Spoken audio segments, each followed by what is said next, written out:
We are back to bike builds. In this week video, I'm gonna explain you how I turn these 1990s Kona Fire Mountain mountain bike with 26-inch wheels into a disc brake 700C modern gravel bike.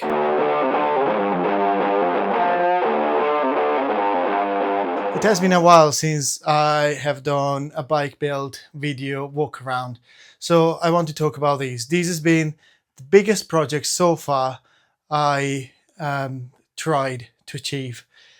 It started as a Kona Fire Mountain mountain bike frame. It was supposed to have 26-inch wheels, cantilever brake, 7-speed, 2 up front, flat bars up here and a normal fork, and I turned it into a gravel bike which mounts 700C wheels, 35mm tires, hydraulic disc brakes and full GRX group set 1x setup. So how this project came around, I just wanted to challenge myself and I decided, why not? Let's give it a go. I wanted to do it for myself, but then a friend of mine asked me if I could build it for him and he would buy it off me. So I said, well, yes, why not? So as I said, it started as a Kona Fire Mountain frame. The first things I have done was cut the cantilever brake mounts just so it looks nice and clean. The second thing, I had to widen the rear dropouts as it had to allow for a 142mm rear wheel. And the third thing, maybe one of the two most challenging thing, was welding the through axle mounts. I will talk to you more about that in a little bit. And then the most challenging thing was welding the mount for the rear disc brake, because I didn't want to have a bolt-on solution that looked like an afterthought. I just wanted it to look like it was always supposed to be there. Moving forward, I went with a 1x setup. I put 24mm seal bearing bottom bracket in there, and I used these RPP crankset. I just mounted flat pedals at the moment, as my friend will just use it to go around town and commute on it. And at the front, I added an adapter to take the 1 1/8 headset, and I bought a set of carbon fiber gravel forks from AliExpress. I put a 70mm aluminium stem and a Tifosi 40, I think it's 40 or 42mm bar, the GRX group set, as I said, and the wheels are a set of full chrome racing wheels, which looks pretty nice. I bought them second-hand. Overall, the whole bike cost me less than £900. I also had a custom paint job to it, so I had it powder coated in this baby blue. I added the Kona stickers here, the original Fire Mountain, just to keep the heritage of the bike there. So if you see it around, you know what it is. And then I painted the orange, and my friend wanted a little lemon or orange here, so I have done that. I'll show you that a little bit later. And at the front, I put a nice bronze logo. The tires are just some Schwalbe G1 comp and are 45mm tires, not 35. I was wrong there. So as you see, I think the bike looks pretty nice. Another modification I've done is that I routed the cables internally on the down tube here. So I made a hole here, the hole down there, and it's just going to run all the way down and then underneath here. And under here, I just rivet mounted a couple of holding points for this side and same for the brake side. But let me show you a little bit of a close-up. As I mentioned earlier, these are the mounts for the through axle, which I have personally welded. So basically what I've done, I made a hole bigger to accept the 12mm through axle, and then I welded a M12 nut around here with the right thread and the right pitch, and then I just smoothed it all around just to make it look that little bit nicer. I don't know if you can see, if I can put it focus, and I think it came out pretty nice. It doesn't look maybe professional, but I think it's quite nice. The GRX derailleur was both brand new. It's got a clutch as well for a 1x setup. I think is a 42 teeth at the back and a 42 at the front as well, I think.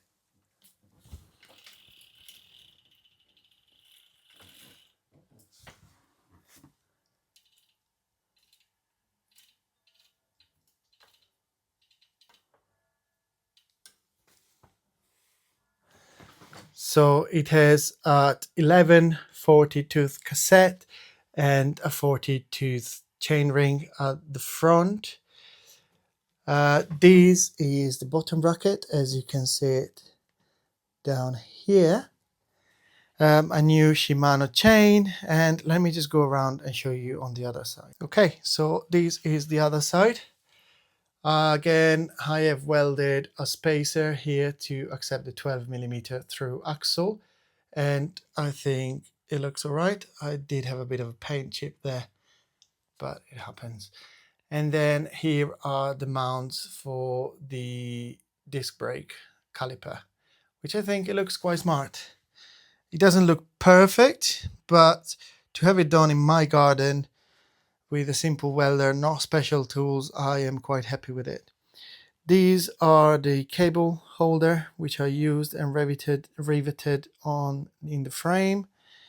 The crankset, as I said, with the bottom bracket. Here, as you can see, is where the cable goes in, and here is where it goes out. At the front, again, I've got 160mm disc with a GRX brake, the GRX levers, and at the back as well, I've got a 160mm disc. This is the front. As you can see, the fork is quite chunky. The wheels are nice. The tires are quite chunky, so quite good for off-roading. This is the little logo that I used at the front. Is bronze, and I think it looks really nice. Gives a little bit of classy look. This is the stem I have used, just a cheap one bought from Amazon, and the Tifosi handlebar right there with the GRX levers. I think overall it just looks really nice, and I am very happy with it. So as you can see here, there is still a lot of space, and that's just because my friend is coming in a couple of days, and I just want to make sure that I do that right for him. So I will cut it exactly where it needs to.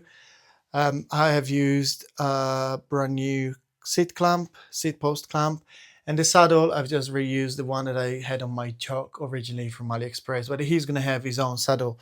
So again, I will change that when it comes.